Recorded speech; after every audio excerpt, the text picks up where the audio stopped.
오늘은 좀 약간 제목이 약간 속된 표현이라도 죄송합니다. 영적 땡땡이 치지 말라.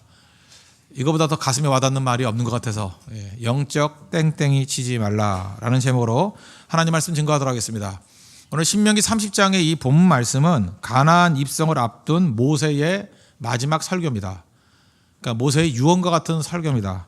그러니까 뭐든지 마지막 하는 말은 가치가 있겠죠. 가장 중요한 거 선언하지 않겠습니까? 그러니까 모세의 유언, 그게 신명기 30장이라는 것입니다. 꼭 하고 싶은 말씀을 요약해서 증거하고 있다는 것입니다.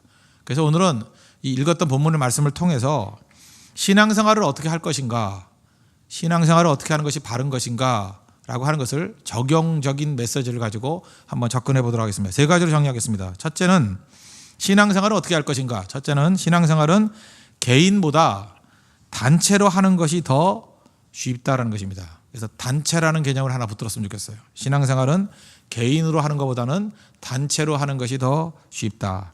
오늘 15절 보십시오. 보라, 내가 오늘 생명과 복과 사망과 화를 내 앞에 두었나니. 핵심이 무엇입니까? 지금 모세가 그의 백성들에게 말씀하기를 생명을 택하라는 것입니다. 그리고 생명이 생명되게 하라. 무조건 생명을 택하라. 사망과 화를 택해서는 안 된다. 그 얘기죠. 그래서 신학에서 되게 중요한 건데 이걸 두 갈래 길 신학이라 그래요. 우리 시편에도 나오죠. 그죠? 의인의 길인가 악인의 길이 있듯이 이게 두 갈래 길. 두 갈래 길 중에 좋은 길 선택하라. 이게 모세의 마지막 설교에서도 나오는 이야기입니다. 바른 길 가라. 인생에는 두 가지 길이 있다는 것입니다. 생명의 길이 있고 사망의 길이 있다. 근데 그 두 갈래 길 가운데 생명의 길로 가라. 이 두 갈래 길 신학이 나오는 첫 번째 메시지입니다. 그죠? 반드시 생명의 길로 가야 된다. 그런데 우리 스스로 한번 생각해 보십시오. 잘 보면 홀로 택한 길이 올바른 길일 가능성이 있냐는 거예요. 우리는 다 죄인들 아닙니까? 죄인이고 약합니다. 의지도 약하고 유혹에도 약하고 다 약하다라는 거예요. 그래서 저주인 줄도 모르고 그 길 가는 사람 많습니다. 화인 줄도 모르고 그 길 가는 사람들이 많다는 것입니다. 그래서 얘긴데 신앙생활은 개인보다는 단체로 하는 것이 옳다가 아니라 더 쉽습니다. 그러니까 이 길 걸어가라는 거예요. 그래서 이스라엘 백성들에게 항상 묘사하는 게 무엇입니까? 양떼를 떠나지 말라는 거죠. 양떼가 항상 올바른 길로 가는 건 아니잖아요. 그러나 양떼와 같이 있으면 그 양떼를 이끌 목자가 있는 한 잘못된 길로 가지 않는다는 것입니다. 그래서 공동으로 같이 하나님 앞에 예배하고 순종하는 것이 쉽다. 옳다라 그러지 않았습니다. 쉽다. 그래서 언제나 인생은 그 더 쉽게 할 수 있는 일, 좋은 것을 쉽게 할 수 있는 것을 선택해야 된다는 것입니다. 잘 보십시오. 성실한 성도들 사이에 있으면 신앙생활이 쉽습니다. 기도 쉽게 하는 방법 가르쳐 드릴까요? 기도 많이 하는 사람 옆에 있어 보십시오. 자기도 모르게 기도하게 돼 있어요. 기도 안 하고 이렇게 쾌락 좋아하는 사람 옆에 있어 보십시오. 참 기도하기 힘들어요. 그리고 같이 놀긴 너무 편하고. 그렇지 않습니까? 그래서 어떤 공동체에 있느냐에 따라서 그 사람의 운명이 달라진다는 것입니다. 그래서 지금도 여러분들 그 쓸데없는 정분 같은 거 생각하지 말고 정말 기도하고 싶습니까? 기도하는 무리에 들어가십시오. 정말 충성하고 싶습니까? 그 삐딱한 사람에서 나와가지고 충성스러운 사람 공동체에 들어가십시오. 그럼 다 충성스러운 사람 된다는 거예요. 단체가 중요하다. 그런 의미에서 단체 중에 최고 좋은 단체가 무엇입니까? 그게 교회죠. 교회는 개인이 할 수 없는 일들을 많은 것들을 열어줍니다. 개인이 할 수 없는 것 중에 하나가 뭐예요? 뭐 대표적인 거 이번에 가까이 네팔 선교 같은 거 한번 보십시오. 만약에 개인이 네팔에 간다 쉬운 일도 아니죠. 앞에 계신 집사님 혼자서 네팔 가라면 가겠어요? 못 가죠. 그래서 네팔 가가지고 치트완 또 그다음에 뭐 포카라 뭐 이런데 카트만두 이런 데서 했던 사역들을 한번 보십시오. 그거 개인이 가서 할 수 있는 사역이 못 되거든요. 그런데 28명이 한꺼번에 가서 이제 교회란 이름으로 가서 교회라는 그 프로그램 안에서 교회라는 틀 안에서 하니까 강력하게 일할 수 있잖아요. 그렇죠. 짧은 시간 안에도 굉장히 많은 일을 할 수 있고 또 다음에 또 가잖아요. 또 가면 연속돼서 일할 수 있다는 것입니다. 그래서 단체로 일하는 게 중요하다는 거예요. 홀로 가서 뛰는 것도 중요하지만 단체로 일할 때 쉽게 일을 할 수 있다는 것입니다. 그리고 무엇보다도 예배, 혼자 예배 드리는 거 드려봤습니까? 저는 혼자서도 예배 많이 드려봤습니다. 쉬운 일 아니에요. 근데 성도와 함께 예배 드린다는 게 거기 은혜가 있잖아요. 공동체에서 주는 은혜가 있잖아요. 그래서 우리 옆에 있는 사람이 다 귀한 것입니다. 또 하나 여러분들이 만약 홀로 말씀을 연구한다 그러면 또 좀 교만하다 그럴지 모르지만 이런 설교 듣습니까? 못 듣잖아요. 어떻게 들어요? 여러분들이 아무리 신학을 공부한 사람이 아니니까 아무리 책 보고 연구한다 할지라도 그죠? 뭐 예를 들어 일주일 준다 그래도 아마 이 정도 나오기 쉽지 않을걸요. 그렇잖아요. 왜? 신학적인 훈련을 받고 또 경험도 있고 오랫동안 또 말씀 준비하고 기도하고 그게 전임 사역자잖아요. 전임 사역으로서의 설교를 하니까 수준 높은 말씀을 들을 수 있는 거 아닙니까? 그게 공동체예요. 단체를 할 수 있는 거. 그런데 마귀는 어떻게 하죠? 할 수만 있으면 공동체를 떠나가지고 요즘에 그 가나안 교회라는 얘기 들어봤습니까? 가나안 뒤집으면 뭐예요? 안 나가. 교회 안 나가는 교회들이 많아요. 뭐 진짜 얼마나 있는지 모르겠지만 안 나가. 그래서 가나안 교인이라 그러잖아요. 교회는 안 나가면서 예수 믿는데요. 난 참 믿어지지 않아요. 교회를 안 나가면서 예수를 믿을 수 있을까? 제가 볼 때 한 6개월은 버틸 수 있다 할지라도 6개월이 넘어선다 그러면 그건 믿는 게 아니죠. 여러분들 그 믿음을 갖다가 쉽게 생각하는 것 같아요. 사람이 교회 안 나가도 믿음을 가질 수 있다고 생각하는데 예배 없이 믿음이 유지가 된다고요? 그건 넌센스입니다. 그건 신앙이 뭔지를 모르는 그냥 망상 속에 있는 얘기죠. 그럴 수 없다는 것입니다. 근데 이 교회 공동체에 참여할 때 말씀이 있고 그죠? 헌신도 있고 예배도 있고 온갖 좋은 게 다 있다는 거예요. 교회를 떠나서는 생명 없습니다. 잊지 말라는 거예요. 기도도 마찬가지요. 새벽기도 나오는 것도 혼자 새벽기도 하면 못 하잖아요. 근데 특별 새벽기도 이런 거 같이 하니까 힘을 내서 같이 나오는 거 아닙니까? 그래서 새벽기도가 얼마나 중요한지를 깨닫고 특별 새벽기도에서 보통 새벽기도로 갈 수 있는 거죠. 초대교회 성령이 임재하시던 예루살렘 교회의 강점이 뭐였습니까? 사도행전 2장 46절 보니까 날마다 마음을 같이하여 성전에 모이기를 힘쓰고 뭐 간단해요. 이 사람들 특징이 뭐예요? 항상 모였다는 것입니다. 신앙생활을 어떻게 했어요? 단체로 했어요. 신앙생활을 단체로 했다고요. 홀로 하지 않고 단체로 했다고. 그래서 강력했던 겁니다. 그래서 여러분들 자꾸만 그 그룹을 만들어야 돼요. 단체로 하는 것들을 만들어야 돼요. 그룹으로 일하는 법을 배워야 됩니다. 좋은 거는 그룹으로 해야 돼요. 근데 참 묘한 게 뭐냐면 악한 마귀가 얼마나 강하게 역사하는지 나쁜 일 할 때만 모이는 사람들 있죠. 나쁜 일 할 때만 꿍꿍이 속이 뭐 있어가지고 모여가지고 수군수군대고 그죠? 나쁜 일 할 때만. 좋은 일 할 때는 안 모여요. 악한 겁니다. 그 뿌리에 마귀가 있는 거예요. 반대로 나가야죠. 나쁜 거 할 땐 흩어져 버려야 되고 좋은 일 할 때 예배 드릴 때 헌신할 때 선교할 땐 자꾸 모여야 돼요. 자꾸 모임이 중요하다는 것입니다. 그래서 신앙생활을 어떻게 해야 될 것인가? 오늘 첫 번째 지침입니다. 단체. 개인으로 하지 않고 단체로 하면 쉽다예요. 여러분 모든 좋은 것들을 쉽게 할 수 있도록 디자인하는 믿음의 종 되기를 바랍니다. 그래서 히브리서 10장 25절 보니까 마귀의 역사, 말세의 특징이 뭐예요? 모이기를 패하는 어떤 사람들의 습관과 같이 하지 말고 오직 권하여 그날이 가까움을 볼수록 더욱 그리하자. 모이기를 힘써야 하는 거예요. 모이기를. 그죠? 모이는 것, 단체로 하는 것, 이게 능력이라는 것입니다. 신앙생활을 항상 단체로 한다. 여러분 지침으로 삼는 믿음의 종 되기를 바랍니다. 그리고 두 번째로 신앙생활은 지식이 아닌 사랑으로 해야 된다는 것입니다. 오늘 16절 보십시오. 그건 내가 오늘 네게 명령하여 내 하나님 여호와를 사랑하고 그 모든 길로 행하며 그의 명령과 규례와 법도를 지키라 하는 것이라. 그리하면 내가 생존하며 번성할 것이요 또 내 하나님 여호와께서 내가 가서 차지할 땅에서 내게 복을 주실 것임이니라. 앞부분을 보니까 내 하나님 여호와를 사랑하고. 그러니까 신앙생활은 지식으로 하는 게 아니라 사랑, 이 하트로 하는 겁니다. 하트, 가슴으로 하는 거예요. 신앙생활은 가슴으로 해야 된다는 것입니다. 하나님께서 신앙의 첫 요구가 뭐였어요? 사랑하라. 그러니까 신앙의 큰 전진을 위한 해답이 뭐예요? 사랑하라. 그러니까 가슴으로 신앙생활하면요 막 성장합니다. 전진이 있다라는 거예요.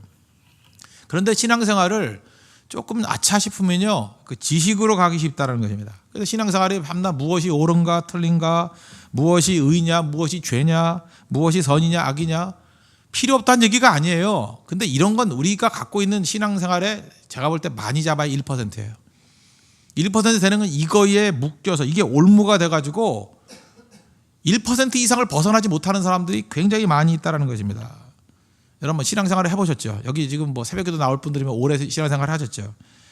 믿음이란 단어 말고는 설명할 수 없는 수없이 많은 내용들이 신앙의 내용에 포함되어 있어요.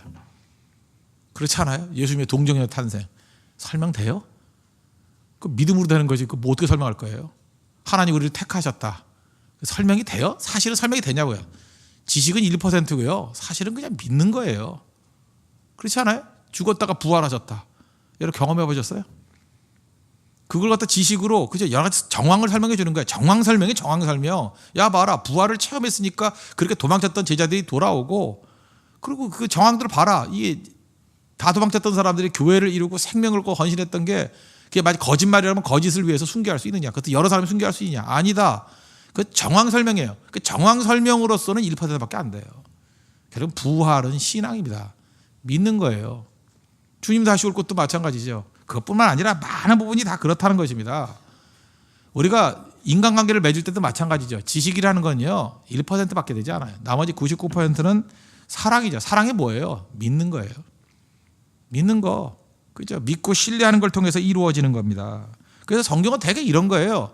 뭘 하라 그러면 지식은 사실 1% 설명하는 거고, 굳이 저도 이제 목사인데 신앙생활 해보면 하나님이 요구하시는 거니까 그러면서 따라가는 부분이 훨씬 더 많아요.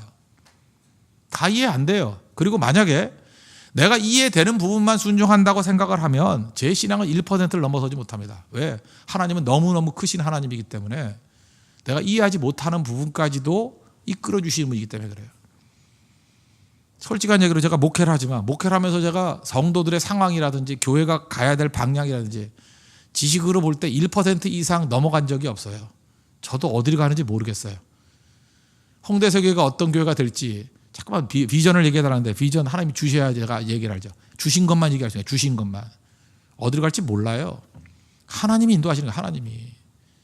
그래서 하나님 사랑합니다. 성도를 사랑합니다. 그죠? 교회를 사랑합니다. 그리고 따라가는 거지 알고 가는 게 아니에요. 그래서 오늘 중요한 거잖아요. 하나님 사랑하는 게 중요하다는 거 아니에요. 지식이라는 것 좋은 건데 좋은 것에 올무가 돼가지고 허트가 없는 신앙이 되면 99%는 놓치는 것이 될 수밖에 없다는 것입니다. 그래서 전도서 보면은 전도서 3장에 이런 얘기 하잖아요. 무슨 때가 있고 그러는데 우리 노래도 있죠. 12절에 사람이 사는 동안에 기뻐하며 선을 행하는 것보다 더 나은 것이 없는 줄을 내가 알았고 하면 쭉 나오는 거예요. 이 솔로몬도 이게 머리가 좋은 사람이니까 하나 지식으로 이거냐 저거냐 뭐 지지고 먹고 따지고 그랬다고요. 나중에 결론이 뭐예요? 야 해봐야 다 헛수고야. 맞는 것도 하나도 없고 그래. 그러면서 왜 이렇게 인생을 예측 못하게 헷갈리게 만들었느냐? 14절에 이렇게 고백합니다. 하나님께서 행하시는 모든 것은 영원히 있을 것이라 그 위에 더할 것도 없고 그것에서 덜할 것도 없나니 하나님 이같이 행하시면 사람들이 그의 앞에서 경외하게 하려 하심인 줄을 내가 알았도다. 인간이 예측되는 대로 안 가요. 역사가. 우리 인생이 이렇게 안 간다고요. 근데 왜 그럴까? 고백은 그거예요. 그래야 하나님 경외하지. 그게 고백이에요. 하나님은 우리 머릿속에서 재단할 수 있는 분이 아닙니다. 우리 예측과 계획보다 넘어서는 분이에요. 그래서 결국은 머리로 이 지식으로 접근한다고 하는 신앙은 결국엔 나중에는 두 손 드는 거예요. 여러분 지식으로 믿었다는 사람들 꼭 말년해 보십시오. 깨지면은 내 지식이 아무것도 아니에요. 뭐 이어령 씨도 그랬잖아요. 뭐 지식으로 따지다가 그거 다 아니에요. 요즘 나오는 책들 봐요. 나는 목사보다 더한 믿음의 고백이야. 뭐 아니에요. 뭐 나도 다 해봤는데 뭐 하면서 결국 전도사가 똑같은 고백이라고요. 그러니까 여러분들 어차피 지식인도 아니니까 처음부터 지식인도 아니죠. 뭘 생각을 하면 졸고 그러잖아요. 그러니까 사랑으로 하시죠. 사랑으로 하라고요. 사랑하는 게 제일 중요한 것입니다. 여러분 어른이 되면은 가장 부러울 때가 언제? 여러분 언제가 제일 좋았어요? 평생에서? 젊은 사람들 빼놓고 언제가 제일 좋았어요? 제가 보니까 중고등학교 때가 제일 좋았던 것 같아요. 그때는 뭐 걱정이나 공부만 하면 되잖아요. 부모님이 뭐 어렵지만 뭐 등록금도 해주고 뭐 먹을 거 갖다 주고 옷도 갖다 주고 적어도 저는 그랬어요. 그런데 중고등학교 애들이 제일 부러운 게 뭐예요? 어른 되는 거예요. 어른 되면 내가 결정할 수 있다는 거예요. 내 마음대로 할 수 있다는 거예요. 그죠? 영화관도 갈 수 있고 뭐 우리 때는 빵집 가는 것도 잡혔거든요. 빵집도 갈 수 있고. 나 지금 생각이 들어요. 빵집이 왜 나쁜 곳이냐 이름 모르겠어요. 빵 먹으면 안 되나? 지들은 먹으면서 왜 빵집을 못 가게 만드는지. 빵집 가면 우리 잡혔어요 그때. 참 우리 건전하게 살았다고. 정말 건전하게 살아요. 그래서 어른 되면 빵집 간다고. 저 그러고 살았어요. 순진하죠. 근데 어른 되니까 진짜 빵집 가지도 않으면서. 그러고 살았다고요. 그때는 어른이 되고 싶은데 어른이 돼놓고 나니까 아무것도 아니잖아요. 그 시절이 좋았죠. 그래서 신앙생활을 어떻게 해야 되느냐. 어린이 같이 하는 게 제일 좋아요. 믿고 의지하면서 하라는 대로. 그죠? 이끌림다 되는 대로. 그래서 지식으로 하는 게 아니라 사랑으로 하는 하나님 정도 되길 바랍니다. 지식을 하다 보면 어떻게 되느냐? 이런 거와 똑같은 거예요. 내 지식을 믿다 보면 지식에 묶이게 되는데 매이게 되는데 예를 들어서 집을 지을 때 어떤 사람이 어떤 중요한 명제를 하나 들고 나는 거예요. 절대로 우리 집은 부실공사하면 안 돼. 이랬다고 합시다. 부실공사하면 안 돼. 그게 너무 중요한 가치이기 때문에 자기가 모든 재료를 사다가 최고급 재료를 사다가 자기가 직접 하는 거예요. 집이 될까요? 집이 안 됩니다. 그렇잖아요. 자기가 아무리 열심히 있다 할지라도 집을 짓는 기술이 없는데 되나요? 우리가 신앙생활을 그렇게 할 수 있어요. 완벽한 신앙생활을 하겠다. 그래서 자기가 직접 체크하는 거예요. 하나씩 하나씩. 그래서 꼼꼼한 사람들이 잘할 것 같지요. 사업 망칩니다. 제가 편견이 아니라 이렇게 좀 꼼꼼한 사람들 있잖아요. 그런 사람이 사업 잘할 것 같죠. 그리고 털털하고 뭐 허점투성인 것 같은 사람, 사업가들 보세요. 다 그렇게 보여요. 근데 큰 그림 보는 거예요. 맡길 줄 아는 거예요. 사업이 된다고. 잊지 말라고요. 그래서 집이 되려고 그러면 어떻게 해야 됩니까? 제일 집을 잘 짓는 사람한테 맡겨야 돼요. 그리고 가끔 가서 이제 감시도 하고 체크도 하고 제대로 하나. 그래서 감리 같은 게 필요한 거죠. 그래서 맡겨야 되는 거지 내가 한다고 되는 게 아니라는 거예요. 근데 우리가 신앙생활을 어떻게 하는지 알아요? 하나님께 맡기질 않고 하나님을 업자로 생각해가지고 잠깐만 체크하는 거야. 하나님 똑바로 해야 돼요. 제대로 해야 돼요. 뛰어먹으면 안 돼요. 그죠? 내가 이거 기도 몇 시간 했는데 왜 안 주는 거예요? 자꾸 이렇게 체크하고. 그거 신앙생활 아니라는 것입니다. 믿고 맡기는 거예요. 그래서 베드로전서 5장 7절에 보니까 너희 염려를 다 주께 맡기라. 그가 너희를 돌보심이라. 또 잠언 16장 3절에 보니까 너희 행사를 여호와께 맡기라. 그리하면 너의 경영하는 것이 이루어지리라. 맡기는 거 누가 제일 잘해요? 아이들이 제일 잘해요. 아이들이 하는 건 뭐예요? 아이들이 지식이 있어요? 어린아이 보면서 야 지식이 어린아이 그게 돼요? 사랑이죠. 사랑. 믿고 의지하는 사랑. 엄마 아빠에 대한 사랑밖에 없어요. 애들은. 그래서 신앙생활을 어린아이같이 하는 겁니다. 어린아이같이 돼야 천국이 저희 것이래요. 그래서 모세가 지금 마지막 유언같이 말씀하는 것 중에 하나가 뭐냐면 신앙생활은 사랑으로 하는 것이다. 적용입니다. 적용. 마지막 세 번째는 신앙생활은 영적 땡땡이 치지 말고 해야 된다는 거예요. 17절 18절 보십시오. 그러나 내가 만일 마음을 돌이켜 듣지 아니하고 유혹을 받아 다른 신들에게 절하고 그를 섬기면 내가 오늘 너희에게 선언하노니 너희가 반드시 망할 것이라. 너희가 요단을 건너가서 차지할 땅에서 너희의 날이 길지 못할 것이라. 이 첫 번째에서 강조되는 것은 단체란, 개인이 아니라 단체다. 두 번째 강조하는 건 뭐였어요? 지식이 아니라 사랑이다. 세 번째 강조는 뭐냐 하면 다른 신이에요. 다른 신. 다른 신을 섬기면 안 된다는 것입니다. 다른 신이란 게 뭐예요? 하나님보다 더 중요한 것. 그 현대인에 있어서 하나님보다 더 중요한 게 뭐겠어요? 제가 볼 때 쾌락이에요. 쾌락, 편안함. 이 시대의 메시지는요 다 그거예요. 뭐 예를 들어서 이번에도 뭐 자동차 하나가 소개로 나왔대. 뭐 제네시스라는 것도 나왔고 뭐 벤츠도 나오고 뭐 이렇게 광고 최근에 TV에서 본 게 그거예요. 새로 나왔는데 거기서 강조하는 게 뭐냐 하면 편안하대요. 도대체 자동차가 얼마나 편안해야지. 자동차 타고 다니면 불편도 해야지. 그 얼만큼 편안할 거예요. 다 된대. 편안하대. 그냥 거기 누워서 자도 된대. 덜컹거리면 못 자나. 그죠? 계속 편안하고 불편한 건 악이다라고 생각해요. 그래서 심지어 선교를 가서도요. 약간 불편한 잠자리가 있으면 막 분노하는 사람이 있어요. 세상의 메시지에 너무 속아가지고. 악이래 악. 그 악 아니거든요. 불편할 뿐인데. 아무것도 아닌데 그거. 그냥 이기면 되는 건데. 불편함이 있더라도 이기면 뭐야. 내가 건강하고 내가 생명력이 있다 그 뜻인데 그렇게 해석을 못하는 거예요. 왜? 세상의 메시지에 속았기 때문에. 여러분 다 리모컨이잖아요. 텔레비전 리모컨이죠. 저는 그래서 리모컨을 싫어해요. 가서 손으로 하는 걸 좋아해요. 왜? 리모컨 없이. 리모컨 다 편안한 거죠. 그런데 잘 생각해보세요. 예배는 이렇게 추운 날, 영하 5도인 날 와야 되잖아요. 여러분 벌써 그 저항감이 있죠. 편하게 살았던 사람이 왜 가야 돼? 그래서 새벽기도 나오는 사람들의 1차적인 저항감은 그거예요. 불편하다는 거예요. 왜 가야 돼? 그래서 옛날 같으면 폐쇄로 예배드리자. 요즘 같으면 인터넷으로 예배드리자. 그렇게 간다니까요. 그거 아닙니다. 그걸 깨버려야 된다는 거예요. 예배가 뭔데? 여러분들 예를 들어서 뭐 남녀지간에 데이트할 때도 야 우리 뭐 귀찮으니까 얼굴 보지 말고 폐쇄로 연애하자. 돼요? 인터넷으로 연애하자. 그 아바타고 하는 거지 그게. 아니잖아요. 만나야 될 거 아니에요. 그렇게 뜸해지면 벌써 사랑이 식은 거지 아무것도 아니죠. 그렇게 된다는 거예요. 그렇게. 인간은요. 잘 보면 편한 것만 추구하는 게 아닙니다. 사실은 우리 욕구를 우리가 알아요. 잘 보세요. 편안함인데 진정한 편안함이 뭡니까? 제가 한번 물어볼게요. 육체적인 편안함? 아니에요. 정신적인 편안함? 아니에요. 겪어본 사람 알아요. 영적인 편안함 최고예요. 영적인 편안함이 없으면 아무리 육체적으로 편해도 사람 편하지 않습니다. 불안해요.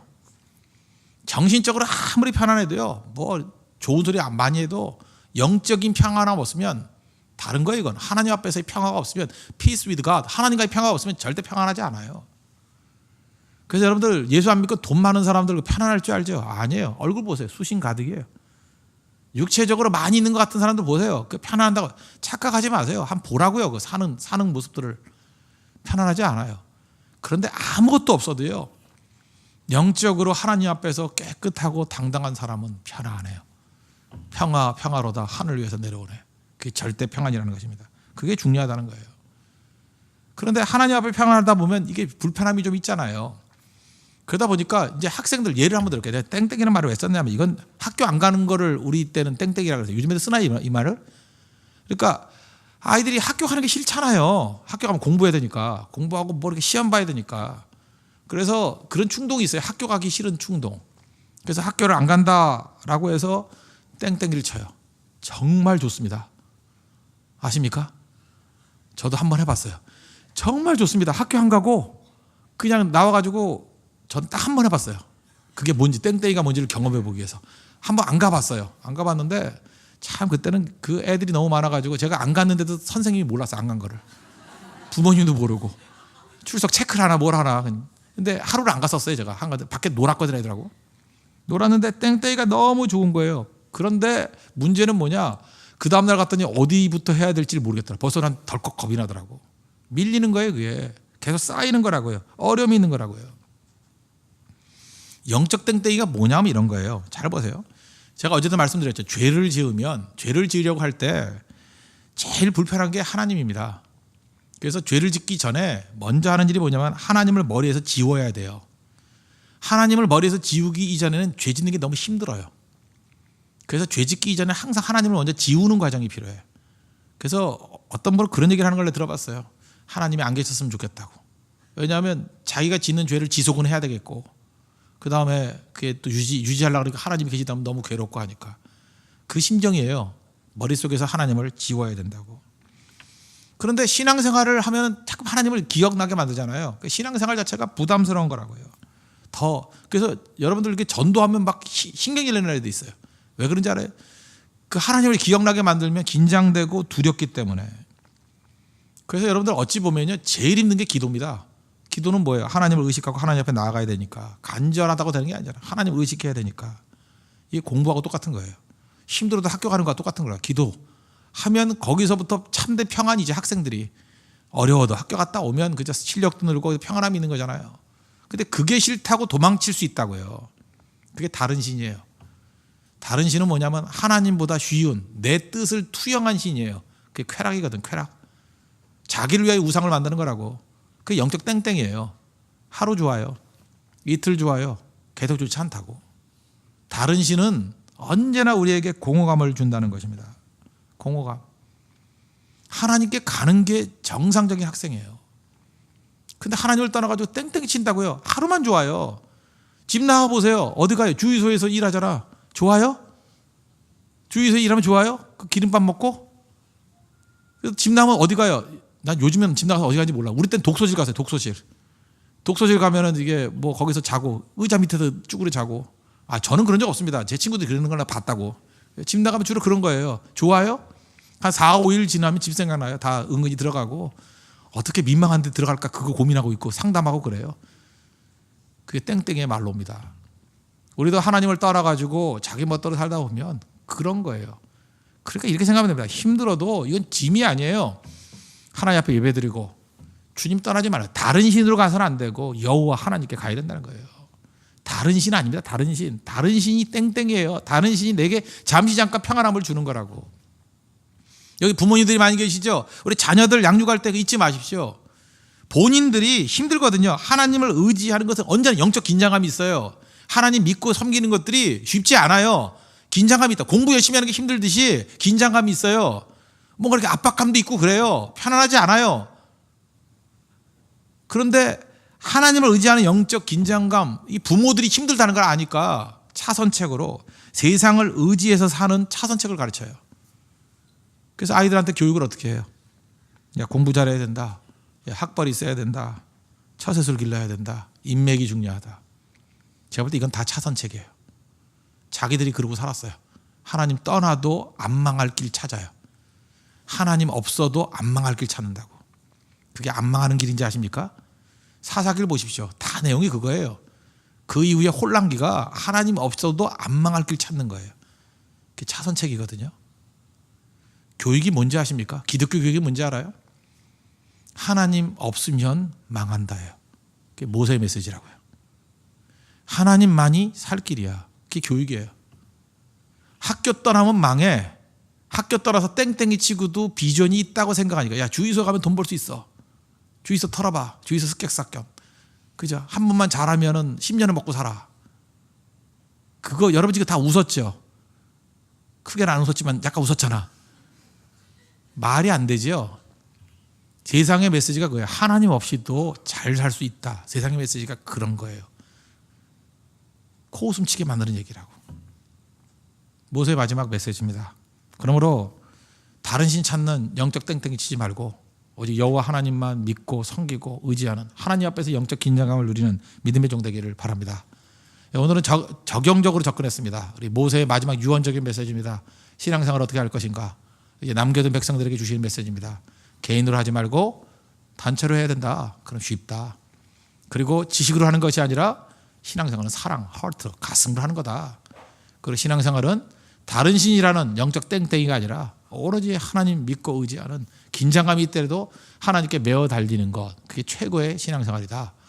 이 말 잊지 않고 우리도 뭐 영적으로 모세의 후손들 아닙니까? 모세의 백성들 아니에요. 하나님의 백성들로서 이런 바른 길을 걸어가서 생명의 길로 걸어가서 생명을 누리고 생명이 풍성해지는 믿음의 종 되기를 축원합니다. 기도하겠습니다. 이제 다 같이 하나님께 간구하도록 하겠습니다. 하나님 좋은 교회, 좋은 단체로서 신앙생활하게 해주시고 또 지식이 아니라 사랑으로 또 하나님만 믿고 의지하는 다른 신이 아니라 하나님만 믿고 의지하는 영적 긴장감을 가지고 살아가는 인생 되게 해달라고 다 같이 하나님께 간구하도록 하겠습니다.